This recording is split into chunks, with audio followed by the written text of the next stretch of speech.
So, a week from today, just about, I am packing for Anime Boston, and I guess I better get my checklist working.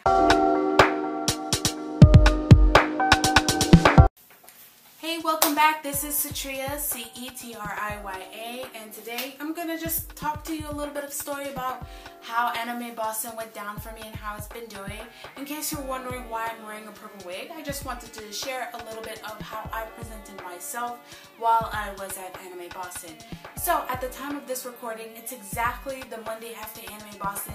That means that I went and tabled yesterday from 10 to 3. I grabbed a flight at 5 o'clock heading down to Central Florida, and then after that woke up at 5:30 in the morning, drove 2.5 hours away, straight to my job, went to work, and now it's the evening and I'm just now getting back home. And yet I'm kind of okay. So anyhow, so yes, this is probably one of the first few times that you've actually physically seen me, and that is because I do not have footage really for Anime Boston.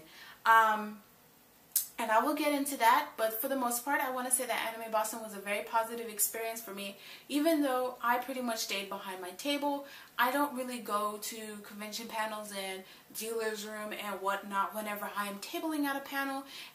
Not tabling at a panel, but tabling at a con, because in my mind, I am there to work and I'm there to share my stuff with others. So, first off, I just want to mention that there is an artist alley checklist down below, and I really want to reiterate this because for some reason I did print out the checklist, but I must have checked off the things first before double checking to make sure that I actually brought the things. So, unfortunately, just to start off this crazy story of what happened as I was going through Anime Boston, what my experiences are, first things first, I left my change of clothes and I left my poster size 11 by 17 prints right on the table, nicely neat and folded, ready for me to pick up and go, and I just left it. Fortunately, the airport is near my parents' home, so I picked up a couple of backup clothing and just went ahead and flew out to the convention. When I got to said convention on Thursday evening to go ahead and pack my stuff, as I was flying, TSA, of course, decided to throw away my banner fee. It's technically my fault because it just never occurred to me that they would have a problem with solid metal that's just a small object. But I guess we can't bring, object of blunt force into the airport, even though, quite frankly, I could have come with scissors, and I did, and that would be more of a weapon than actual weirdly awkward block shape that you use to hold your banner stands. But I digress about TSA. It is what it is. I don't like that airport for that reason. Not just the TSA, but the sheer amount of people that goes through Orlando Airport. It takes 2 hours to get through. Whereas in Massachusetts, I got there an hour before and I went through all the security and I still had 20 minutes before they even started loading the plane. Anyways, let's get into it, right? Alright, so Friday, after checking in with my Airbnb, Friday morning, I moved from one room to another because the actual room that I rented was preoccupied already for that Thursday, and he gave me a spare room. It was a lovely Airbnb. I'll make sure to go ahead and put a little bit of description about that. And from what I've heard from other people, people didn't pick that great of an Airbnb. I'm sorry for you guys. Anyhow, after that, Friday, I worked the full 12-hour shift, and yes, I'm calling it a shift for Anime Boston, from 10 to 10, and I was exhausted. I'm just now getting my voice back, so excuse me if you can't hear me too clearly. I'm trying to modulate it, but from basically 10 to about 4, I stopped standing because I was standing the entire time. It's kind of a training that you get once you worked in retail long enough, or in my case, work in outdoor foods for Disney. You learn how to stand for a long time. But finally, I gave out and sat a little bit, but I did not sit behind my table. We had a little space, so I sat beside the table, and then anytime people came and perused around, I would go ahead and explain to them what's going on, what's my artwork. And I have to say that Anime Boston was very positive. I would definitely love to go back to that convention, but there's a bit of a caveat for flying out to a convention such as that. First off, I used to live actually in Massachusetts, so it was kind of a, not homecoming, but I feel like Massachusetts has captured my heart really quickly. As soon as I got out from under the tunnel from the airport, I don't know how to express what came over me, but I really missed the state. Love you, Massachusetts. Who knows? Maybe I'll move there, maybe not, but we'll see how things go. But I went, took a Lyft driver over to the convention, somehow makeshift set up the remainder of my banners that I had because of the fact that they threw away the feet, so I had to figure something out. Immediately when I went inside the artist alley, I noticed how large it was. Now, it's been about I want to say 4 years since I've last done artist alley, and trust me, I am so rusty at this, but I am quite of a quick thinker. But the first thing I noticed when I went into Anime Boston for this year, since they've changed the new artist alley head, and they've kind of changed out the layout, from what I've heard they added an extra 50 tables, I immediately thought was the fact that I'm not sure if Anime Boston can handle an artist alley the size of Otakon just yet.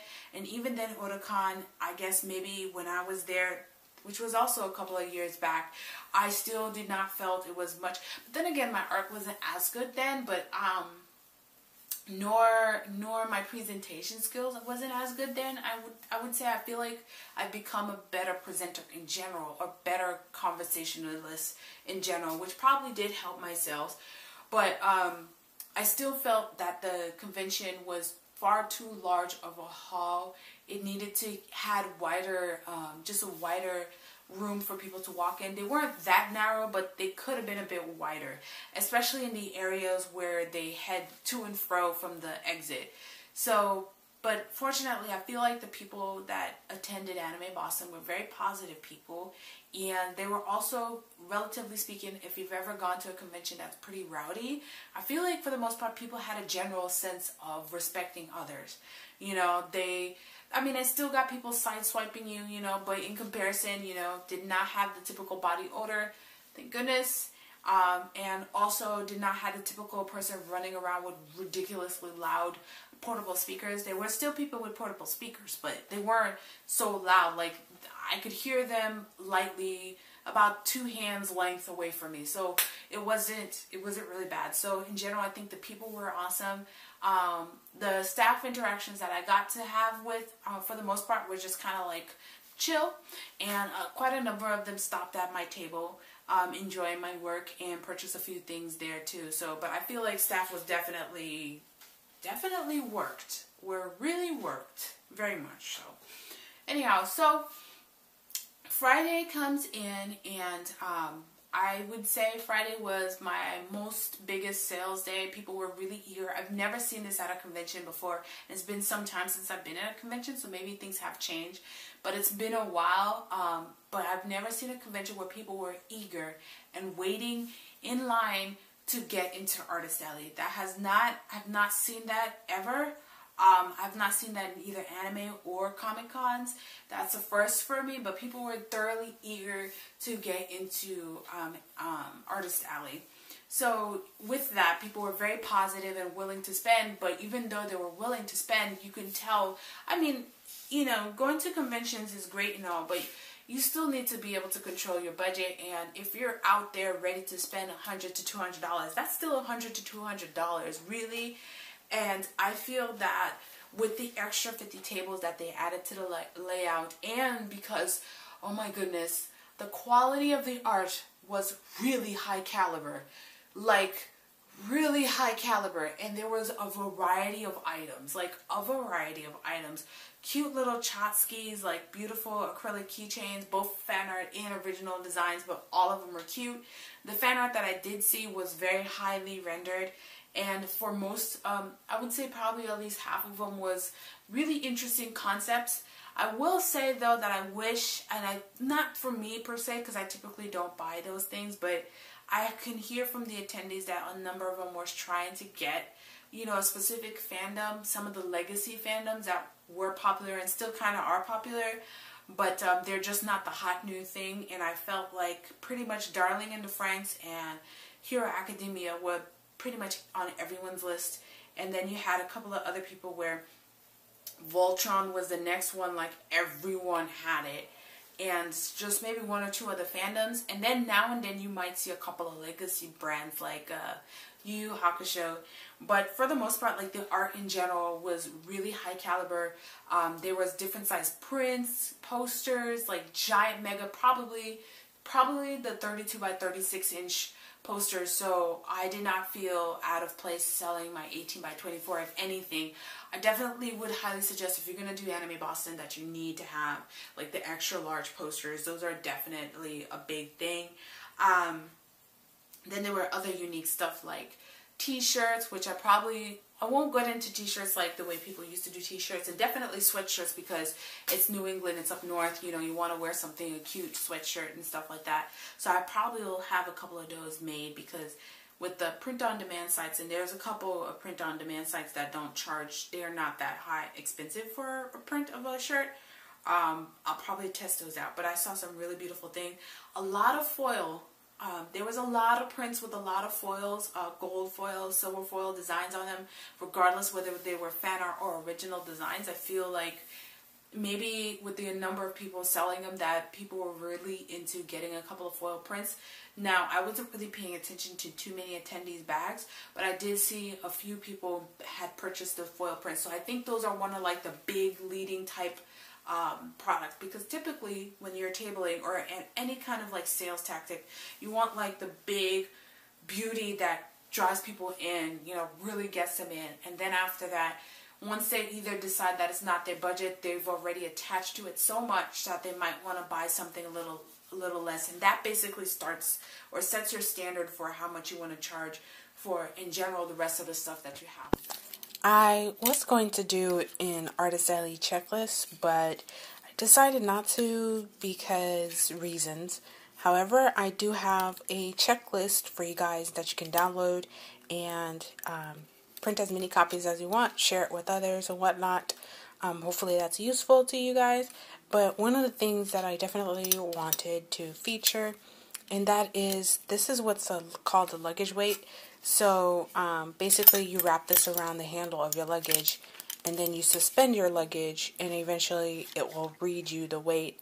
And this is very important because most airlines only take up to 50 pounds, and typically I'm about a pound or two under, just in case they try to, I don't know, something wrong with their weights and they think that it's more than, you know, that thing that has happened to me before. But this is very useful because you don't want to pay $100 just because you're a pound or two off. So I will say that making YouTube videos are not an easy process. I just got this camera and I'm getting used to the fact that it tends to clip off in parts. So for some reason I lost the other half of my talking about Anime Boston. But just a quick summary, like I said in the start of the video, so I do feel this is kind of running long. That Anime Boston was quite positive. I would definitely go back to that convention again, even if I don't get a table. Maybe, perhaps I will run some panels. Friday was a great day. Saturday was a very busy day, you know, visiting friends and whatnot. So I didn't spend many hours at the convention, and for that I think I might have been short by about maybe $300 for the convention. But still, sometimes, you know, I don't get to see my friends as often, and I loved getting to see a few of them. And then last but not least, Sunday was a very short day. I was there the whole Sunday, but I will say, based on the future dates of Anime Boston, it always falls on, almost always on an Easter weekend. Even though it is an anime convention and gaming convention, there's still a number of us who are still spiritual, and whatever our religion is, we still try to participate. Another thing is both as vendors and as whatever, but that means a lot of the attendees might be attending something.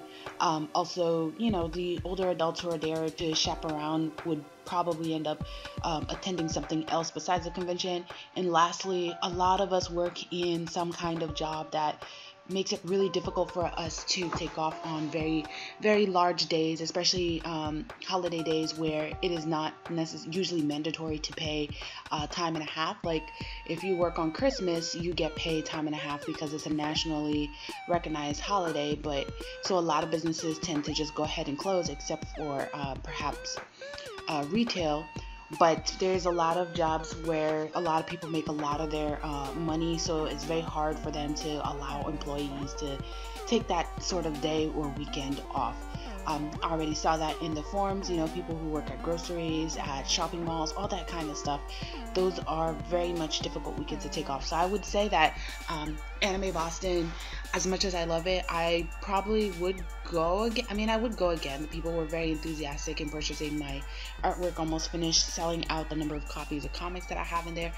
But we shall see. If I get in the second time, I'll know for sure if it's a type of convention that I feel is worth tabling at. I do love Massachusetts, so it's definitely a con that I would attend for a couple of hours on 1 or 2 days by doing a panel. But we'll see if this at the second time it's worth going to Anime Boston, and of course the second time I will be much more level-headed and prepared. So anyhow, I hope this very long video was a good one. Hopefully you were drawing and sketching while you listened, because it wasn't, you know, much footage. Perhaps you saw me at Anime Boston, and if so, cools. Let me know in the comments below. Otherwise, for the most part, I stick to the East Coast. I pretty much stick to the East Coast for conventions. It's just easier on me. So if you have a convention on the East Coast that you're wanting me to maybe perhaps check out, you think it's kind of good to check out, let me know in the comments below, and I'll try and see what I can do.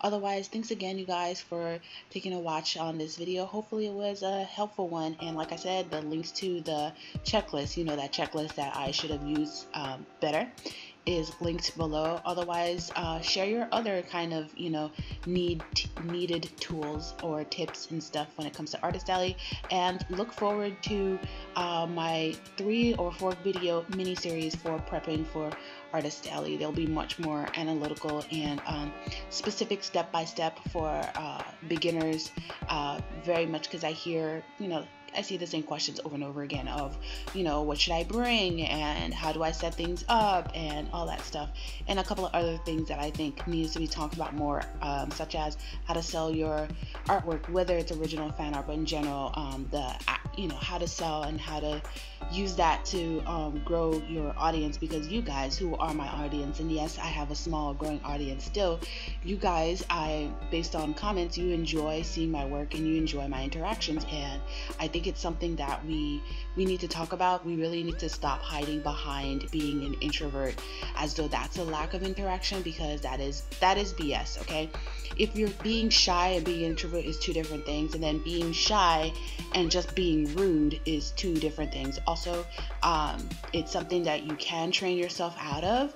You can be shy and be cute about it, and I've met a couple of people of that, and all that does is make people, you know, endear towards your cuteness of being shy or just being sweet. But if you're just rude and mean and basically antisocial, that's a different thing, and that's something you need to work on, or don't even bother, you know, going to shows, because you give the rest of us a seriously bad rep.